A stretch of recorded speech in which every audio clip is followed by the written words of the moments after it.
The movie begins in Iraq, Kurdistan, and the year is 1990.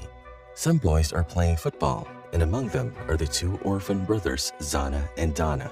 Just as the boys squabble over a goal, a boy comes running to the other boys, shouting that the cinema is playing the Superman movie. All the kids from the playground and the village run to the cinema, cheering and chanting Superman's name. Their craze for Superman is such that when they find one of the lanes blocked because a man has parked his car there, they do not think twice before jumping on the car's bonnet and climbing onto the roof to get to the other side, much to the driver's chagrin. Outside the cinema, a man is selling tickets and shouts that the cost of one ticket is 1 dinar. Dana and Zana do not have money, but possess wit, so they climb onto the roof of the theater and find a place with a small window from where they can see the movie without paying for it. But they soon get caught by a man who grabs hold of Zana and drags him as he beats him up, while Dana tries to stop it but gets jostled by the man. They somehow escape, and once at a safe distance, Dana shouts at his younger brother for getting caught. In a frenzy, Zana says he wants to go back and beat the man, but Dana taunts him and asks him why he didn't do so when he was being hit. Zana replies that he was terrified, and as angry tears flow down his innocent face, he thinks that none of this would have happened if their father were alive. The next scene takes us to the top of a hill where Dana is lost deep in thought, staring at the horizon, while Zana has forgotten his sadness and plays by himself. Zana asks what he is looking at, and Dana tells him that he is looking at America, where Superman lives. He then starts telling Zana about the tall buildings in America, tall enough to touch the moon. He proposes they go to America, and after thinking for a while, Zana starts running back to get bread and water for their journey. But Dana dismisses him, saying they require a passport to get there. Suddenly, an idea strikes them, and they run back to get on the trolley that is taking people to the town. Once there, they walk into a shop and ask for Baba Khalid, the shop owner. At the moment, he's not there, but his son, who is working there, gestures for them to take the shoe polishing kits for which they have come. They select a central spot, and Zana begins to draw in customers with catchy phrases. Before long, a man approaches Zana for a shoe shine. Another man, accompanied by his daughter, who appears to be Dana's age, comes to Dana. As Dana works on the man's boots, he can't help but stare at the girl. Zana urges him to stop as it is impolite, but Dana continues. Worried that the man might catch Dana and punish him, Zana cleverly diverts the man's attention by yelling boisterously into his ears. The tactic succeeds, and the man soon walks away after handing over half a dinar. After spending more time polishing the shoes, they go to a shady-looking area and approach two men talking. Dana asks one of them how much it will cost them to get their passports and explains he is going to America with his brother. The man gives them a reality check when he tells them that it will cost 7,000 dinar each, but then shoos them away, thinking they are just blabbering things. Later, the brothers go to the mosque for the evening prayer and pray for all the dirty shoes so they can earn 14,000 dinars and go to America. They then return to the shop to put back the polishing kit and find Baba Khalid, who is a blind man but has sharp hearing. Even as Zana tries to be as quiet as possible, Baba Khalid comes to know of their presence. He is very fond of them and showers them with blessings and kisses. The two innocent souls have been surviving on their own after their parents died. They do menial jobs to feed themselves and have been doing it for so long that they've matured before their age. They have started to understand the concept of love and family while knowing they don't possess these. They depend on other people even for basic necessities like asking for 2 pails of water from their auntie. They learn from each other and they look after each other.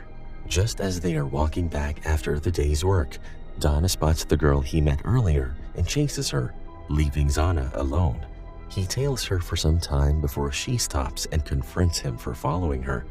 Dana confesses his feelings, and the girl plants a kiss on his cheek before leaving, but warns him to stay quiet about it. Dana thanks God as he is convinced he got married to the girl. Meanwhile, to cope with boredom, Zana does many things to amuse himself. He buys a notebook and writes all the names who have mistreated him, even Saddam Hussain, because of whom he lost his parents.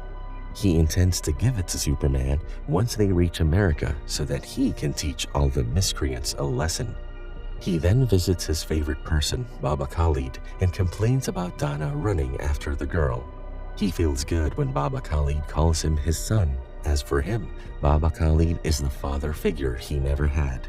On the other hand, Donna has a person whom he dearly loves, Helia, the same girl who came with her father. Donna would do anything to make her happy, even if it required him to jump into a lake to retrieve her necklace when he didn't even know how to swim. But good things are bound to end, like his love, as Helia leaves the town forever. Baba Khalid takes up the role of a teacher for them. He teaches Zana that as long as he and Donna are united, they will remain strong. He tells him that once a man came to get his radio fixed, but because he didn't have money, he left his watch. Baba Khalid gives it to Zana because he feels his end is near.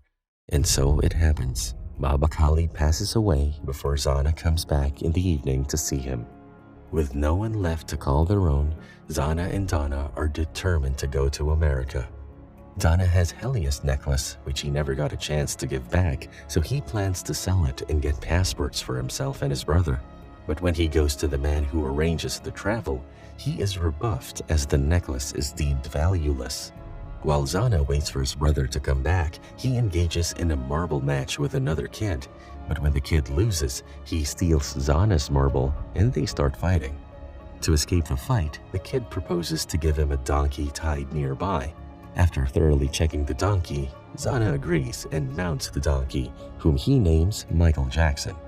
But innocent Zana doesn't know he was tricked and soon has to face its owner's wrath.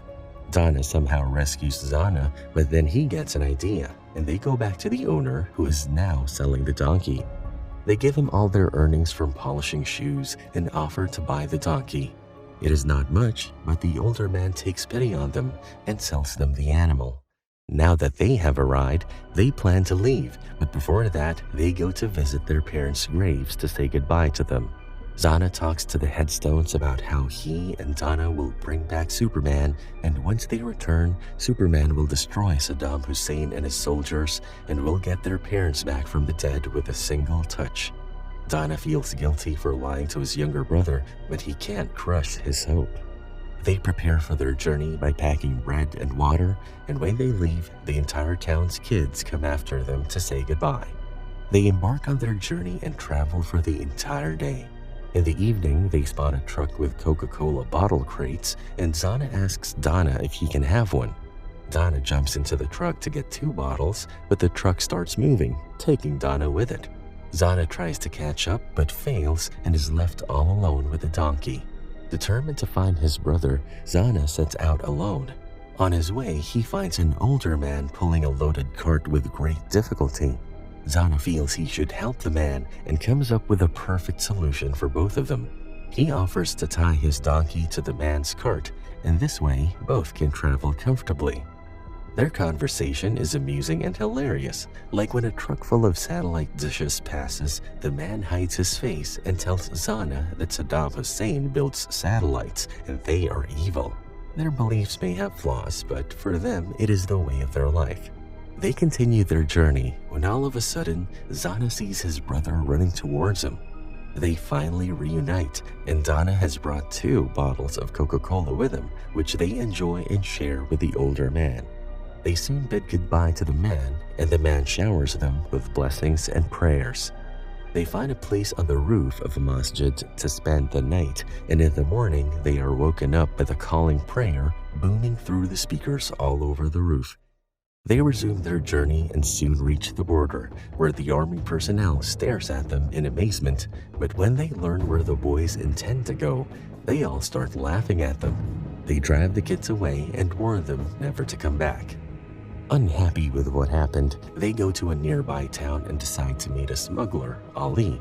He tells them 2 ways they can cross the border, that is, either they can hide under the tobacco trucks which cross the border every day, or he can take them to the other side of the border, after which he will have no obligation towards them. They choose the second option, and he agrees to help them cross the border the next day, but they have to sell their beloved donkey as they cannot take it with them. As they are in the town finalizing the sale of their donkey, Donna sees Helia and decides to meet her early in the morning. The next morning, upon waking up, Zana can't find Donna anywhere. He panics as they have to leave soon, so he runs to Ali, who is preparing for the trip. Ali asks for the necklace, but Donna doesn't have it. Ali says they'll wait for a little longer for Donna, but when Donna arrives, he doesn't have the necklace as he gave it back to Helia. As a result, Ali leaves without taking them, and Zana gets angry at Donna for losing their only chance to go to America and runs away. Somehow, both think of availing the first option of crossing the border that Ali suggested, and they get on different trucks, unaware of each other's whereabouts. Zana hides under the truck while Donna climbs to the back of the truck. After the trucks leave, Zana realizes maintaining a grip is more difficult than he had anticipated, and he starts yelling for his brother out of fear as he clings to his dear life. As they reach the checkpost, Donna gets off the truck and starts looking for Zana and soon finds him under one of the trucks. Zana is still angry at him for breaking his promise of never leaving him, but decides to forgive him. They both climb on the roof of the truck as it crosses the border, and Donna shares the Coca-Cola bottle he had picked earlier as a peace offering. Upon reaching the other town, they find Mr. Osman there. He knew Donna's father and wanted to help them earlier but could not. He is shocked to see the brothers there, and even more shocked to hear they made it this far alone. Donna asks for help to get to America, which he agrees, and hides them in the trunk of one of the cars they are traveling in. This is only till the next town where he will get the boys' documents made. They somehow make it through the security check but soon get thrown out of the car in an abandoned place. The man driving doesn't quite like the boys, and even when they beg him not to leave them, he shows no mercy and drives off. But it takes more than that to break their will, so they start on foot. They soon face a crisis when Donna thinks he stepped on an explosive and asks Zana to run as far as possible. Zana refuses to leave his brother, so Donna asks him to get help. Only then Zana runs to find someone who can help his brother. He reaches a nearby town and maniacally asks for help, but nothing happens. Donna is saved, and he runs from that place as fast as he can and reaches the nearby town. He looks for Zana and finds him tired of being dragged around. He calls out his name and, surprised to see him, Zana asks him why he isn't dead. Donna replies that he is Superman, and Superman doesn't die. At last, the brothers share a heartfelt embrace, and it becomes clear that Donna truly is Zana's very own Superman.